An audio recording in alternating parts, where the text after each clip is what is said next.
네, 여기는 여수다방. 네, 여수다방 번외편 2회 방송을 준비하게 됐습니다. 저희가 2015년 결산을 준비를 해봤는데요. 참 시간이 빠릅니다. 벌써 2015년을 떠나보내야 할 때가 다가왔는데요.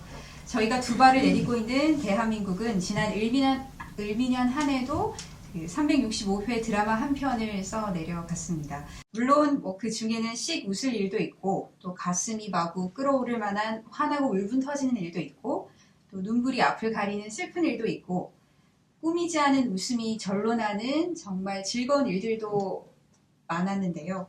2015년 대장정 마무리점을 제대로 찍고 새해를 가뿐히 맞이하기 위해서 저희 여수다방이 번외편으로 2015년 결산 대한민국 희로애락을 말하다를 준비해봤습니다.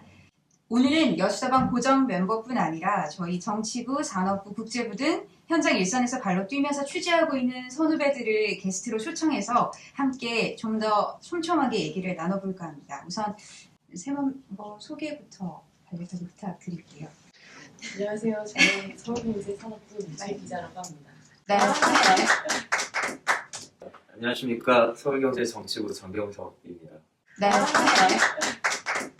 안녕하십니까. 저번에 번외편에 이어서 이번에도 자리에 참석한 국제부 이경원입니다. 네. 희로애락으로 둘러본 2015년 대한민국. 그럼 잠시 시간을 거슬러 여행을 떠나볼까 합니다. 매도 먼저 맞겠다고 사실 사회라는 게 기쁜 일보다는 좀 성나고 울분을 토하는 일들이 더 많았던 것 같습니다. 노와 애를 먼저 좀 화두에 올릴까 하는데요. 2015년 한 해를 키워드로 정리한다면 안타깝게도 제 뇌리를 스치는 단어는 헬조선입니다. 헬조선 어떤 말인지 다들 아시죠? 그렇지요. 네. 지옥을 뜻하는 헬과 조선, 우리나라를 뜻하는 조선의 결합어인데 살기 힘든 사람들이 스스로 자조하는 뜻에서 이제 헬조선이다라는 말을 언급하기 시작했습니다.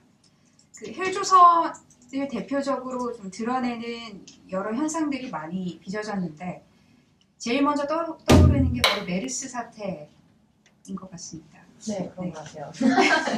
중동 호흡기 증후군? 네. 그걸 줄여가지고 메르스라고 하는 거고, 중동에서 바레인에 갔다 환자가 이제 이렇게 호흡기 증후군 해가지고 들어온 건데, 그러니까 5월부터 4월 말부터 시작했던 건데 종료된 거는 12월 23일 얼마 전에 정확하게 다 끝났다라고 얘기가 된 건데, 그렇게 치면 되게 오랫동안 올 끌어왔던 거고, 약간의 허위 사실 유포라고 말하기 좀 그렇지만 약간 루머 같은 게 계속 양산이 되면서 공포심이 점점 가중됐던 게 제일 큰 원인이었죠. 공포심이 가중됐던 데 가장 큰 이유가 바로 정부의 무능한 리더십이다라고 해서 사실 그것 때문에 국민들이 많이 그쵸. 괴로웠던 거죠. 처음에는 네. 질병의 공포에서 시작했지만 나중에는 제대로 대처하지 못하는 정부에 대해서 화가 남과 동시에 저렇게 제대로 일처리 못하는 정부를 믿고 내가 안전하게 살 수 있을까라는 공포심이 또 왔고, 그다음에 가장 안전하고 유명하다고 했던 삼성서울병원에서 내부 감염이 일어나면서 정말 여기 믿을 데가 하나도 없잖아. 난 어떡하지? 내 아이는 어떡하지? 라는 이제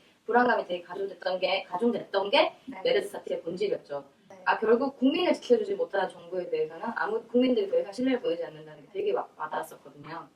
그것도 그랬고, 이 불안감이 너무 커지면서 이제 서로를 비난하는 사태가 되게 많았는데, 우리가 여혐 이런 얘기할 때 메갈리안이라는 단어 들어보셨죠? 이 메갈리안이라는 단어가 메르스 갤러리에서 활동하는 사람들이란 뜻이거든요. 유래는 몰랐어요. 예. 그래서 그러니까 누가 이 병을 지금 전염시켰냐고 해서 남자다 여자다 그 얘기가 나오면서 아니 그 문제에 관해서는 그게 중국에 간 맞아요. 관광객이 네. 메르스를 앓고 있었는데 거기서 이제 홍콩 여자 관광객이 네네. 그러면서 여자들이 제대로 치료 안 받고 쇼핑 나다니다가 병을 옮겼다라는 남성들과 웃기고 있는 일본 확진자가 남자다 이랬더니 여자들과 이게 말도 안 되는 걸로 넘어간 거예요 사실은. 이게 그러니까 분노를 표출할 구석이 없으니까 이제 말도 안 되는 이제 혐오감이 되게 심해졌고, 메갈리는 지금 당당하게 하나의 자리를 차지하며 우리 사회의 갈등 존재로 지금 여성 급부상을 했습니다. 되게 안 좋은 결과를 많이 나왔던 그러니까 핵심을 제대로 찌르지 못했기 때문에 불필요한 논쟁들이 많이 발생이 그쵸. 되고 결국은 사회에 네.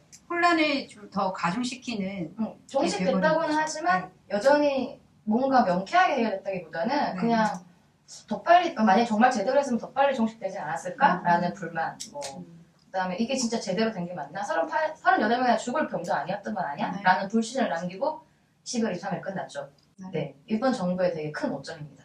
사실 초반에 삽질을 되게 많이 했잖아요. 그러니까 많이 했죠. 워낙에 공포감이 커지니까 일반 국민들은 해당 병원 공개해라라고 했는데 이건 할 수 맞아요. 없다라고 변명하고 하다가 나중에 막 이러다가. 사태가 너무 커지니까 뒤늦게 공개를 했는데 그때는 이미 너무 그쵸. 좀 많이 너무 늦었어요. 병원들에서 이제 확진자가 나왔던 상태였고 심지어 그 확진 병원 발표함에 있어서도 명단도 되게 많이 틀렸었잖아요. 그러니까 이런 되게 좌충우돌하고 뭔가 명확하게 핵심을 뚫지 못하고 막 저도 마찬가지로 이 사건이 올해 그 이 정부의 병크함을 네. 가장 너무도 잘 보여줬던 사건이 아니었나. 김경지 네. 송주희 기자가 지적한 메르스 사태 충분히 그 사건 그 자체 본질로 끝날 수 있는 문제였음에도 불구하고 정부의 무능한 리더십 때문에 사건이 더 확산되고 불필요한 그 분열이 조장되는 안타까운 현실이 있었다라는 점 지적해 주셨습니다. 네. 그리고 네. 뭐 박근혜 대통령에서 대해서 더 얘기를 하자면 최근에 박근혜 대통령은 자기가 혼자서 정치를 하고 있다 그런 생각을 하는 것 같아요. 원래 정치를 보통 타협의 예술이라고 하잖아요. 그래서 대통령은 야당과 호흡을 하고 서로 때로는 뭐 필요한 정책을 맞바꾸기도 해야 되는데 네. 자신의 정책을 통과시켜달라 또는 뭐 국회의장한테 무슨 안을 뭐 통과시켜달라 강요만 하는 것이 아닌가 그런 점에 대해서 아쉬움이 맞아요. 대표적인 게 6월 배신의 정치가 나왔을 때도 보면 이제 네. 박근혜 정부가 국민연금 개혁하겠다고 이제 강하게 푸시를 했었잖아요. 근데 야당에선 세월호 관련한 시행령 문제로 이제 국회법 개정안을 요구했었단 말이에요. 네. 그리고 결과적으로 타협안으로 이제 유승민 당시 원내대표가 했던 게 그 국민연금을 통과시키되 국회법을 개정해서 이제 시행령을 정부가 마음대로 하는 거에 있어서 국회 견제 능력을 좀 키우겠다.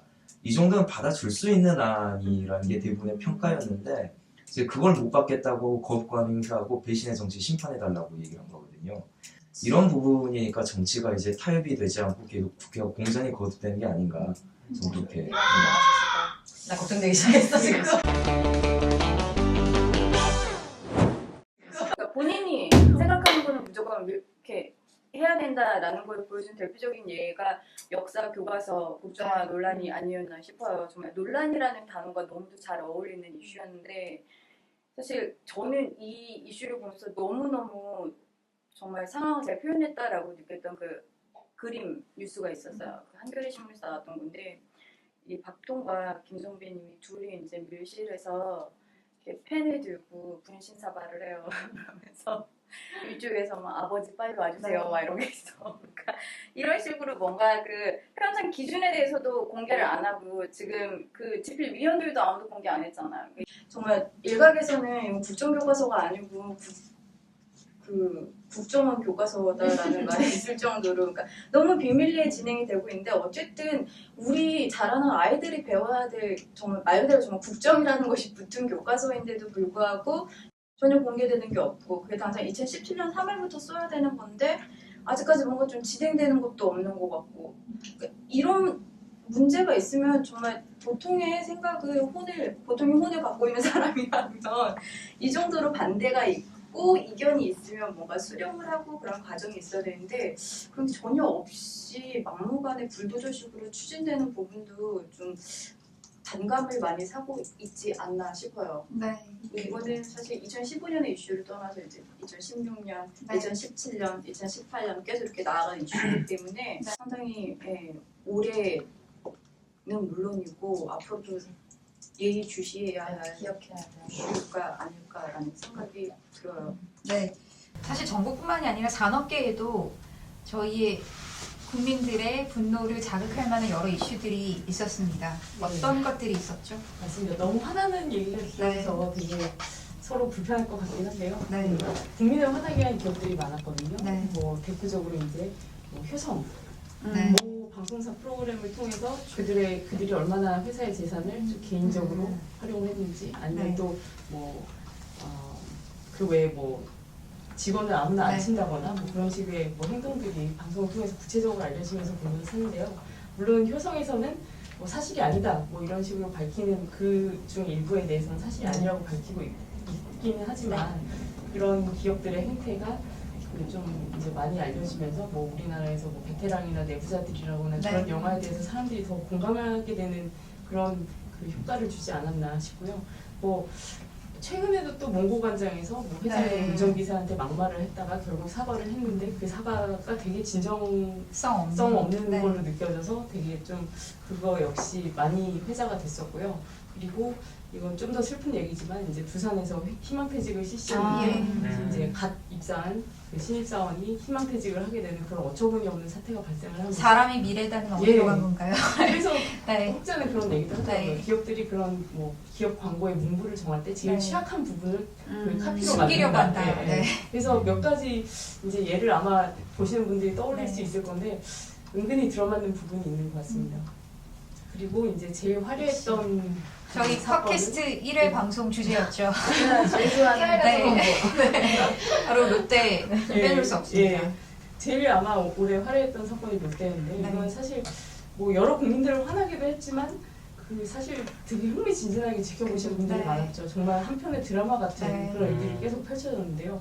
이제 그 90세가 넘은 총수께서 그 창업주께서 뭐 손가락으로 임원들을 해임한다거나 네. 이제 그만둬라. 근데 그거를 이제 아들이 번복을 하고 네. 그 총수를 자리에서 끌어내리고 뭐 그 와중에 뭐 부자가 일본어로 대화를 나눈다거나 뭐 국적이 논란이 된다거나 뭐 혹은 또 그 이제 신동빈 회장의 한국어 실력에 뭐 관심이 집중된다거나 뭐 이런 식으로 정말 그 얘기거리들이 정말 많았는데요. 그 끝에 이제 신동빈 회장이 재벌 총수로서는 처음으로 국감에도 출석을 했지만 그 의원들과 되게 화기애애한 분위기 속에서 결국 짜고 치는 그런 국감이 아니냐 뭐 그런 네. 의혹을 받으면서 약간 씁쓸하게 끝났던 것 같습니다. 제가 그 국감 자리에 있었거든요. 아, 제가 네. 그 현장에 취재를 하고 네. 있었는데 이런 얘기 궁금합니다. 네. 전 제일 처음에 네. 이제 네. 처음 질문이었던 건 초반에 받던 질문이 그거였어요. 그 롯데는 한국 기업이냐 일본 기업이냐. 네, 신동빈 회장이 이렇게 대답하더라고요. 아, 롯데는 한국 기업 이문이다. 그래서 전 신동빈 회장 끝났다 이렇게 생각을 했는데 그런데 이후에 신동빈 회장이 너무 답변을 잘하는 거예요. 네. 그러니까 이게 왜 그랬냐면 보통 재벌 총수가 국감장에 나오면 모르겠다거나 확인해보고 서면 답변을 하겠다거나 이런 그 답변 태도를 보이는 게 대부분인데 신동빈 회장은 최대한 답변하려고 너무 노력하는 열심히 그런 준비했죠. 열심히 준비하고 이 방송을 신 회장님이 꼭 보셔야 되는데 이렇게 쉽게 매수되는 기자니까 이렇게 욕을 하다가 반성합니다. 너무 귀여워 막 이러고 근데 사실 그날 국감장에서 질문이 이렇게 보면 너무 쉬웠어요. 답하기 곤란한 질문보다는 어느 정도 전날 맞아요. 충분히 네, 서로 이렇게 약간 준비해서 외울 수 있는 질문들이 많았던 것 같고 이미 조율된 내용들이 그치. 많았던 것 같고 그래서 그리고 짜고 치는 제일 좀 국감이라는.